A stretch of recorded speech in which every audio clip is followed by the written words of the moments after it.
Kim Chu Paulo Avellino, magka-holding hands at magkatabi habang bumabiyahe papunta sa Dubai. Pinagkakaguluhan nga ngayon ang mga kuhang video at mga larawan kung saan magkakasamang bumiyahe papuntang Dubai para sa gaganapin na Kapamilya Kalayaan Caravan. Ang dalawang pinag-uusap ang love team ngayon na sina Paulo Avellino at Kim Chu. Grabeng kilig na naman nga ang naramdaman ng mga Kim Pao fans dahil sa mga video ng dalawa.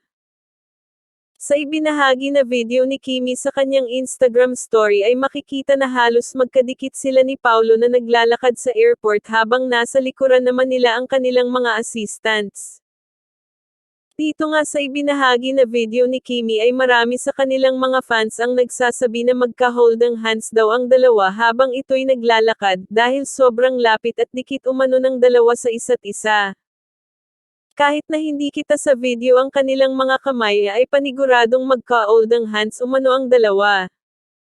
Mas lalo pang kinilig ang mga fans nila nang muling magbahagi pa ito ng kanilang group picture habang nasa airport na makikitang nakahawak pa ng mahigpit si Kimi sa braso ni Paulo Avellino. Daig pa umano ng dalawa ang mag-asawa. Sa iba pang mga ibinahaging mga larawan na magkasama ang dalawa ay confirmed nga na magkatabi pa ang mga ito sa loob ng eroplano. Tuwang-tuwa naman nga dito nagkanilang mga tagahanga dahil matagal-tagal ang dalawa na magkakausap dahil nga ilang oras din ang biyahe nila at paniguradong magkakaroon ng kulitan at sweet moment ang dalawa. Gayunpaman, kahit na may mga netizens na nagsasabi na for promotion lang daw ang ginagawa ng dalawa, ay marami pa rin sa kanilang mga tagahanga na hindi na umano ito for promotion dahil kitang-kita na umano sa dalawa na nag-i-enjoy sila sa tuwing magkasama silang dalawa.